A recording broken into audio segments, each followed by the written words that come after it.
Hello and happy half term, everybody. You cannot escape. So we are going to look at index laws. This will be relevant for anyone at any tier, really. That will contain something for everybody.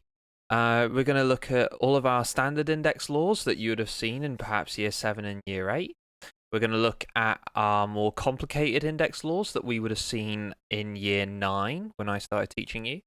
And then we're going to look at some problem solving that would include those index laws at a pretty high developed tier. But we're going to look to try and build everything up along the way. Okay? How long is this going to take? I don't know. So we'll just see how long it takes and see where we get to. Okay? So first things first, our standard index laws. What we need to be really kind of on par with is what actually has powers attached to it and what does not. Okay? One mistake that I'll see people make from the start is they'll see something like this, 3a squared, and they'll say, oh, that means 3 squared and a squared. That's not the case. What this thing means here is 3 lots of a squared, okay? For the same reason that 3a would be 3 times a, okay? 3a squared is 3 lots of a squared, okay? For the thing that I've got underneath here, where that bracket has been inserted, that means that I've got 3a all squared, and there's a difference between the two things, okay? As we can see, when we kind of do this multiplication, 3a times by 3a, I'd have 3 squared and a squared, which is the same as 9a squared, and suddenly I've got two very different things. Okay? And what we kind of... there are names for each of these things, okay? The thing that has got our power attached to it is called a base. Okay, so the base for this is A, because the A is the thing that has got the power attached to it. The base down here is going to be 3A, because 3A is the thing that has got our power attached to it. Okay. Now, if you go on to do AS level and A level maths, the idea of what your base is becomes really important in dealing with something called a logarithm. But for the moment, knowing what your base is will actually be quite useful in you realizing what has a power attached to it and what does not. Okay? So be careful with this kind of notation here. It's only your A that has been squared at the top, but at the bottom I've got my 3a that has been squared, not just the a at the top. Okay? So let's have a look at the first of our index laws. Okay, our standard index laws. Okay? Now this is applicable for our foundation or for our crossover. Okay? We got a little box at the top that's going to tell us what the rules are, but I want us to kind of see them in action for ourselves first of all. So let's say that I had a to the power of 6 and I times it by a to the power of 4. Now, if I were to think about this in the long run, this would be 6 a's all being multiplied together times by a further 4 a's that have been all multiplied together. And if I look at that holistically, if I look at that all in one go, what I have is a to the power of 10. And the effect of what has happened here is the 6 and the 4 get added together to give me a to the power of 10.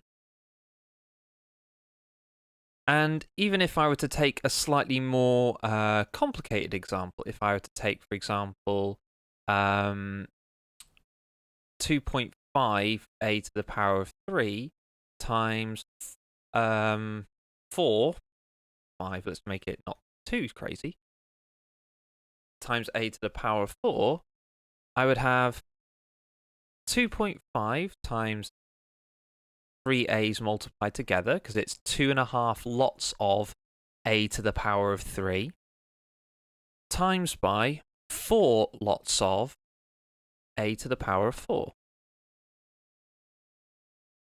Okay, the 4 hasn't been to the power of 4. It's just our a that's got to the power of 4, because the a is the thing that is our base. Now, because everything here is being multiplied together, it doesn't matter in which order I do it. So I can take my 2.5 and times it by 4.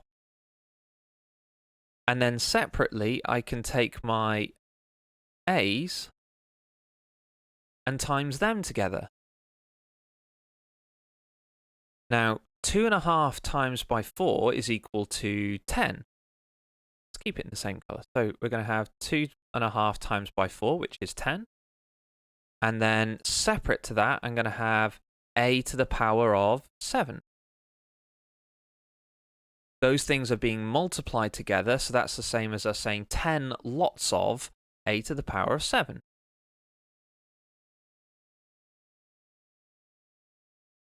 So what it looks like is that if we have things that are of the same base, we're talking about the same letter or same number, it could be, that has a power, then those powers can be added together if we are multiplying.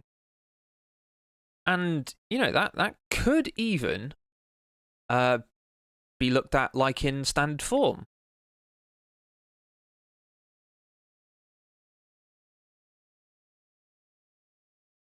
This time, my base isn't a letter, it's a number. So instead of a in my answer, I'm going to have 10. And if I change that to 2.5, I'm just going to have the same number at the front. So this should be 2.5 times by 4, which is 10, times 10 to the power of 3 plus 4, which is 7. Now, if you remember about your standard form, you'd know that this isn't in standard form. We would need to convert it to being 1 times 10 to the power of 8. That's a subject for possibly a different video. Division works in a very similar way. Draw a little bit of that. Ooh, close. So division works in a very similar way, only instead of like adding our powers together, something slightly different happens. So let's try a to the power of 3 divided by a to the power of 2. That's the same as writing a times a times a over a times a. And we can see that some things appear on the top and the bottom. What we can effectively do is cross out 1 for everything that appears on the top and the bottom. It'd leave us with just an a on the top. A to the power of 1 equals a. So if I look at my original powers, I've got 3 and 2. Well, 3 take away 2 gives us 1.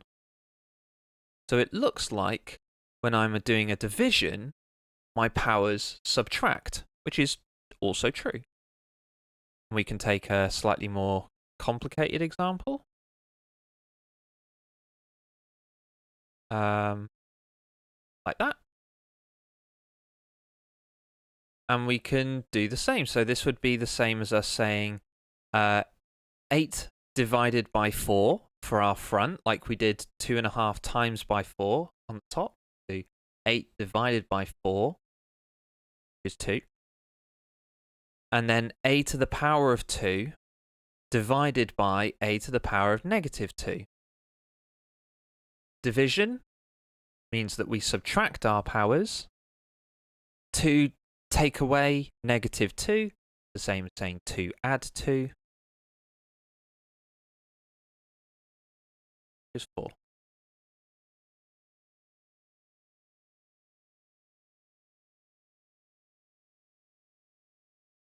So those are our kind of main two rules to start off with, okay?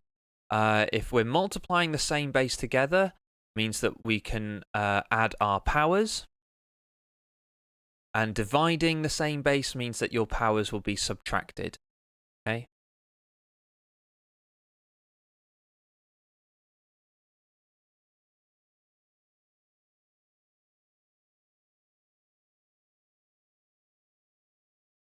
Now, there's a third standard index law, and the way that this one looks is that if I were to take a to the power of 3 and square it.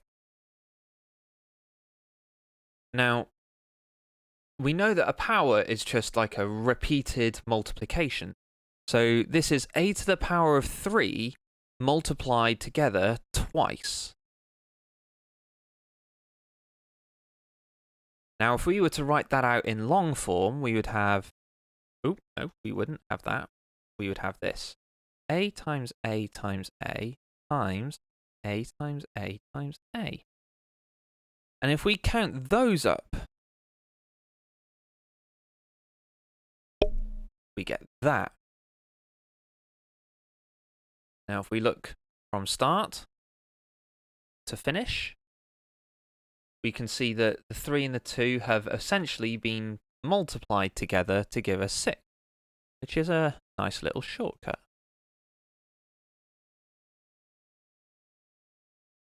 And again, if we take a slightly more complicated example,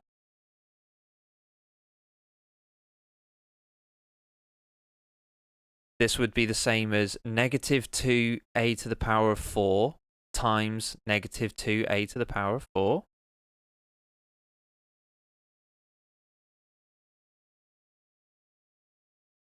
Okay, I've inserted some little extra multiplications because remember that that is what that means. Negative 2a to the power of 4 is negative 2 lots of a to the power of 4. Negative 2 times by negative 2 is negative 4. Oh, no, it is not. It's just 4. Hang on a second. Negative 2 times negative 2 is 4. A to the power of 4 times by a to the power of 4, the same as what we did up here. We add our powers together, gives us a to the power of 8. Or negative 2 squared gives us 4, and a to the power of 4 squared gives us a to the power of 8.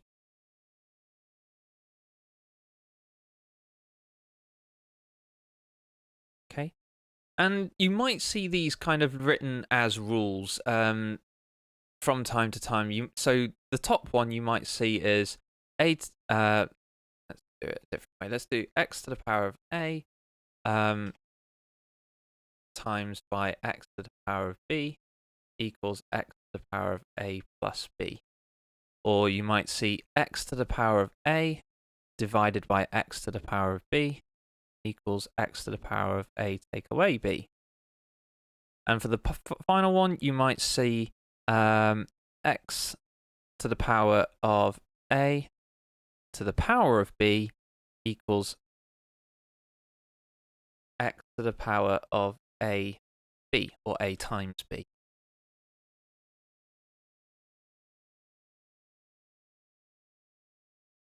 And these things which I'm currently putting a little bubble around, these are our standard index laws.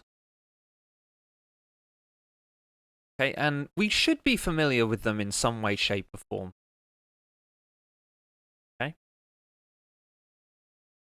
Now, one thing that people try and do is they will try to apply these to do things which they can't. Okay. So they can do this for multiplication, division, and powers raised to other powers. But what they can't do is do the same thing for addition or subtraction. Okay. So it's worth just seeing here what the standard index laws aren't. Okay.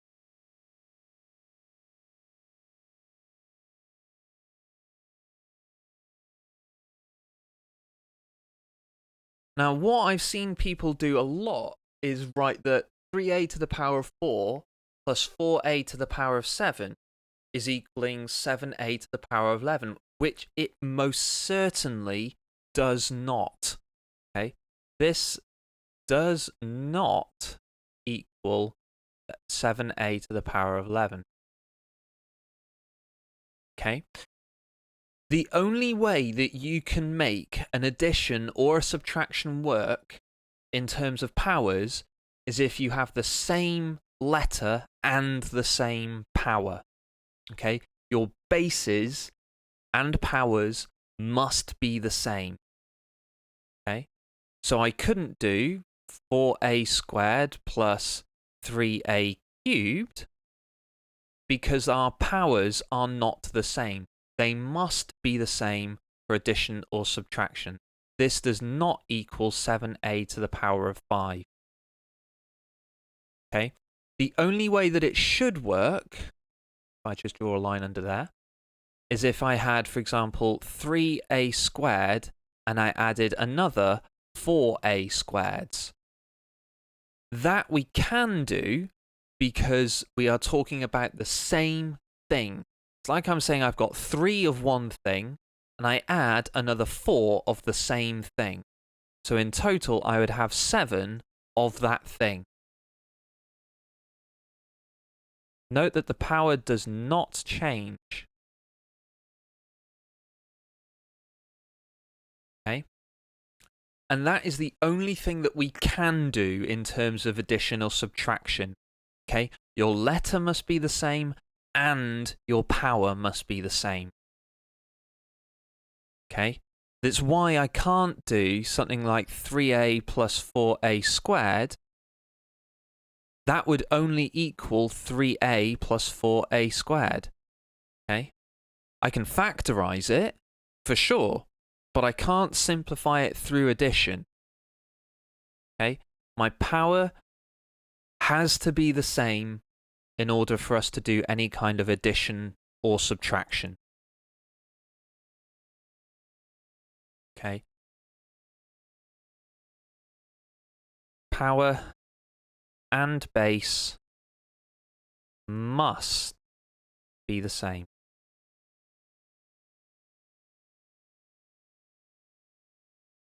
Okay, so for multiplication and division, our powers can be affected. For addition and subtraction, they absolutely cannot. Okay,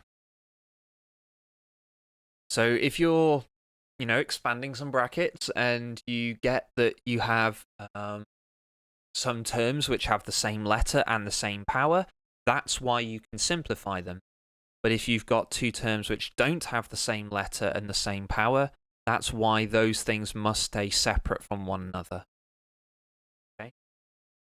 Classic example of this is if you're expanding, for example, 2a plus 7 and a take away 6.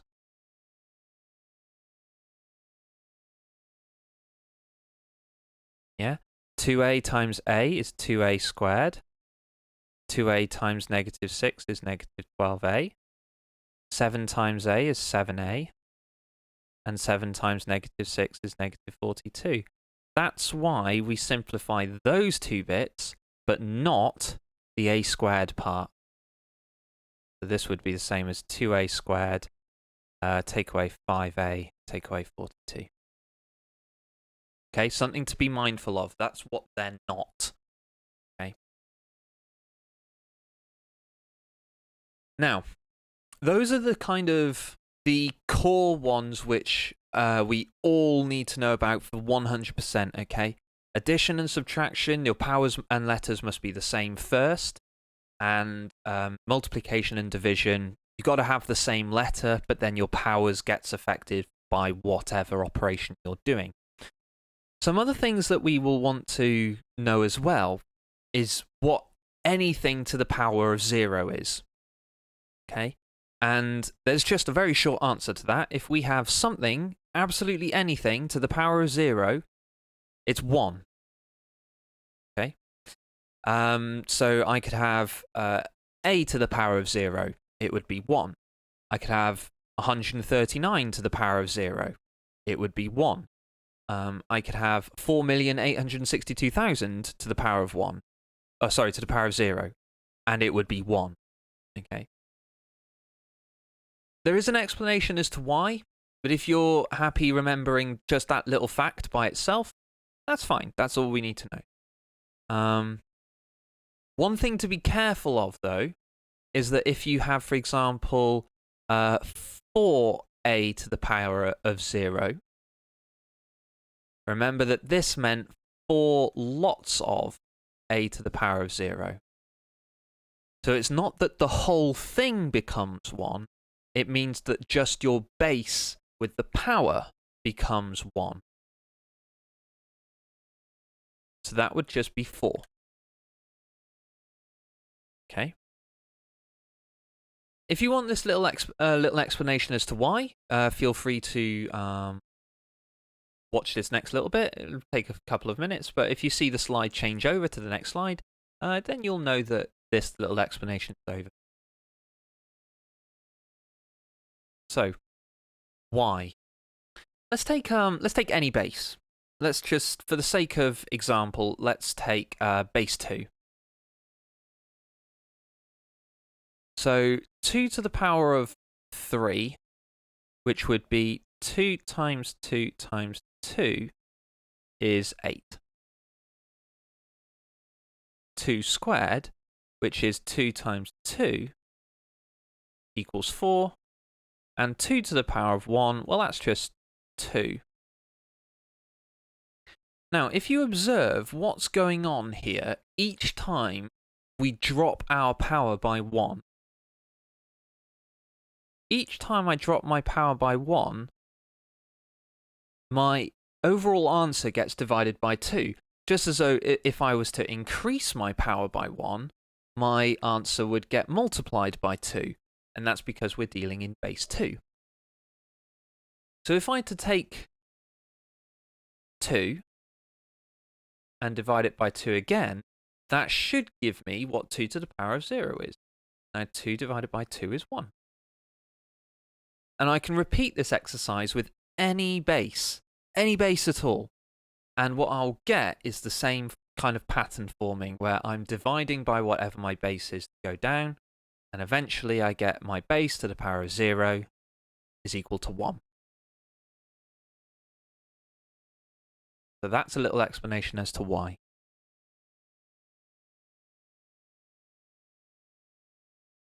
Okay, so if you get to the point in your life where you end up doing a foundation paper, at this point, this is where like the kind of the foundation parts of things kind of finish. Okay, the next few slides will include a little bit of crossover material. So we're thinking the first few questions on the higher tier paper, the last few questions on the foundation paper. It's a kind of in between slot. And the first thing that we're going to look at for our crossover into higher is what happens when we get negative powers. Okay, and if you imagine we continue our trend onwards, I take 1 and divide it by 2, and I get a half.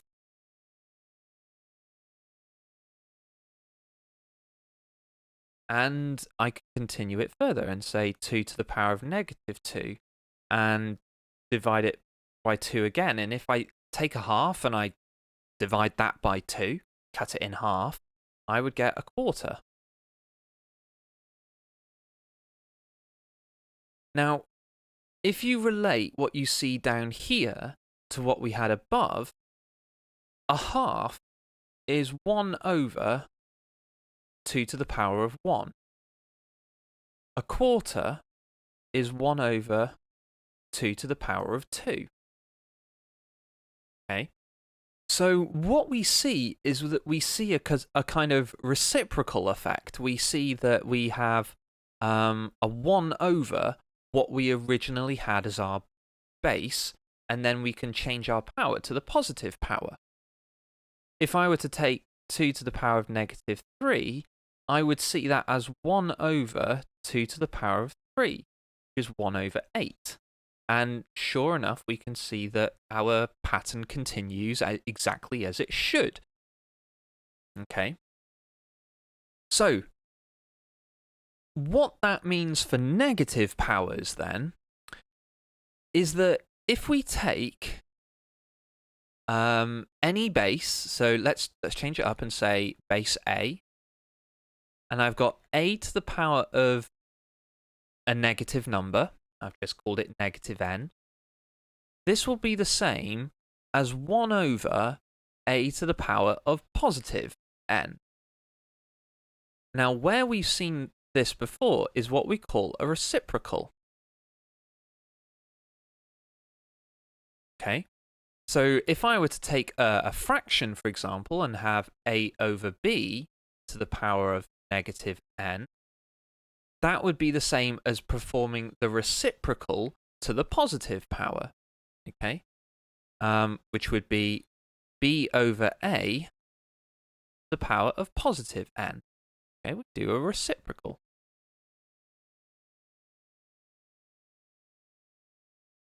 Now, if you're saying, hang on a minute, on this one, I've kept my n to the outside, and on this one, n's dropped in, is gone onto the inside. What's with that? Well, there's a little kind of something that has happened in the background here. I could have a over 1, which is just a, power of negative n, which, as we've seen there, is 1 over a to the power of positive n. Now, 1 to the power of anything, it doesn't matter how many times I multiply 1 by itself, that is just going to be 1.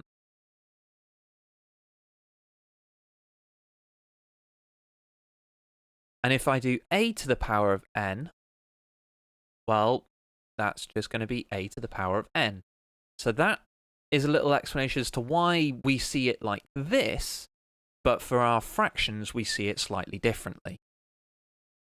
We might see this as b to the power of n over a to the power of n, possibly even without the bracket.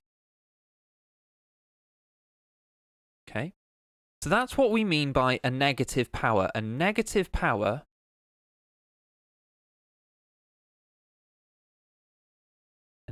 power is the reciprocal of our positive power. Okay, and you know that deserves a little bubble.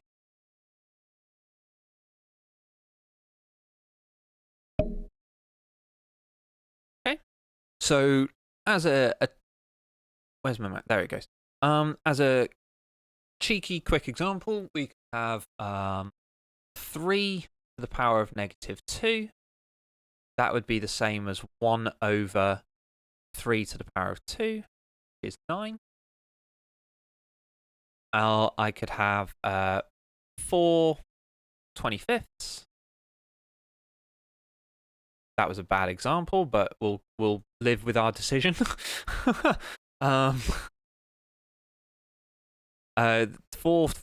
25ths to the power of negative 3 would be 25 fourths or quarters to the power of 3. Do a reciprocal to the positive power, which would be 25 to the power of 3 over 4 to the power of 3. Now, I don't know what 25 to the power of 3 is, but 4 to the power of 3 is 64. So yeah, we would get that. And if we can simplify something, then we should. Okay.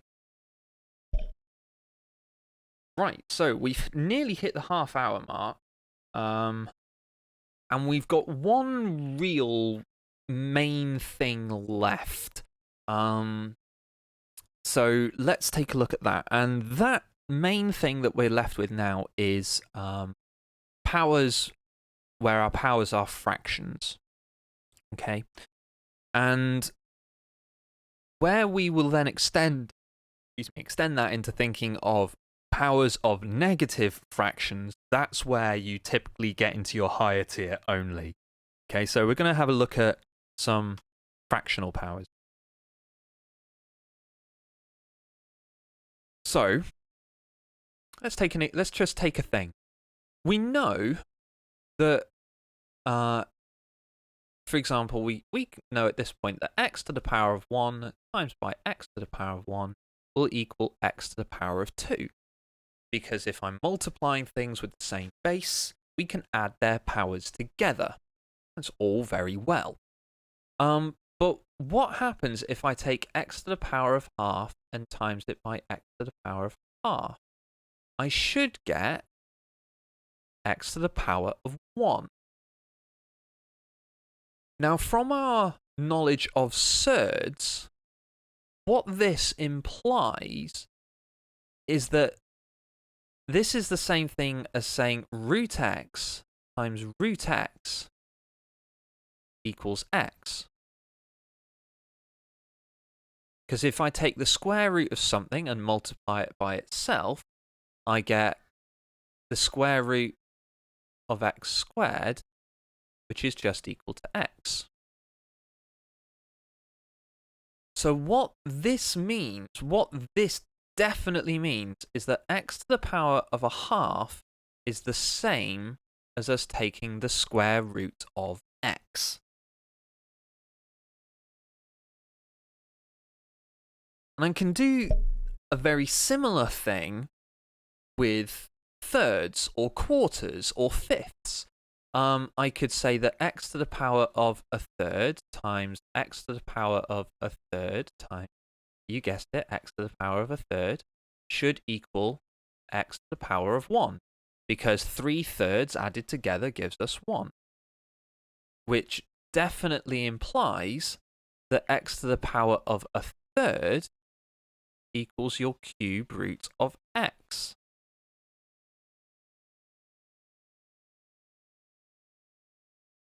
Okay, and we can draw a short conclusion from this, which is that our denominator of our fractional power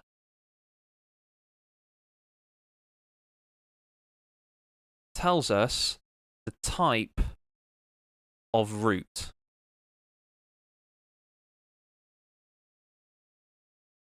Okay, so if it was an x to the power of a fifth, that would be the same as doing, not 3, the fifth root of x. Okay, and there's a button on your calculator. It's normally got by pressing either your second function or shift, and then your x to the power of a box. You should get something on your calculator that looks a little bit like that. Okay, that will allow you to do roots which are non-standard, so like a fourth root or a fifth root, something like this. Okay. So quick, tasty example to the side here. We could say that I don't know, let's just go for a nice one. So x to the power of 81 to the power of a half would equal the square root of 81, which is positive or negative 9. I could have that 16 to the power of a quarter, which would be the fourth root of 16, would be what number we have to times by 4 times to get to 16, which is 2. And turns out that fourth roots also have positives or negatives. We'll do one more, and we will say that 216 to the power of a third is the same as the cube root of 216, which is just 6. Now, where this goes to from there is us thinking about non-unit fractions, which we've got over on the other side. this would be the same as us thinking, for example, 25 to the power of 3 over 2. Now, the way I like to do these kinds of things is to consider our denominator first. Okay, so we can rewrite this as 25 to the power of a half, and then that to the power of 3. Okay, you can see that I've taken my denominator, looked to kind of keep that there first, and then I've stuck that in brackets and put that to the power of 3. Okay, and that's because a half times 3 is equal to 3 over 2. This is just an application of my third standard index law that we saw from previous in the video. Now, 25 to the power of a half, if we check on this side of the page, a power of a half is the same as us taking the square root. So this is the same as us saying root 25 to the power of 3. Root 25 is 5. 5 to the power of 3 is 125. Okay? So, for non-unit fractions like we've got on here, we can split our power into two parts. One where I consider the denominator. What does that do? What kind of root is that? And one where I then do the numerator of my power as of that answer. Okay, we'll see another couple just so we can see a few more. So let's think. I can do let's go for 4/9 to the power of 5 over 2. Deal with my denominator first, and then use my numerator. So this would be the same of us doing the square root of 4/9 to the power of 5. Root of 4 is 2. Root of 9 is 3. To the power of 5, well, 2 to the power of 5, 2 times 2 times 2 times 2 times 2 is 32. 3 to the power of 5, that's a bit more difficult. Well, 81 is 3 to the power of 4. 81 times by 3, 243. Done.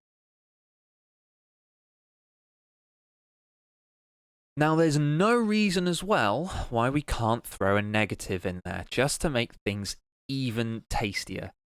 So, for example, let's go for something which is a little bit more reasonable. Let's go for 16 over 25 to the power of negative 3 over 2. Now, remember to yourself, what does the negative mean? The negative means a reciprocal. This becomes 25 over 16 to the power of positive 3 over 2. What does the denominator 2 mean? It means that we take a square root.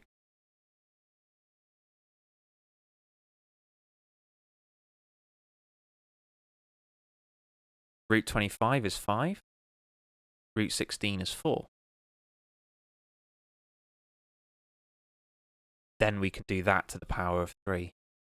So 5 to the power of 3 is 125.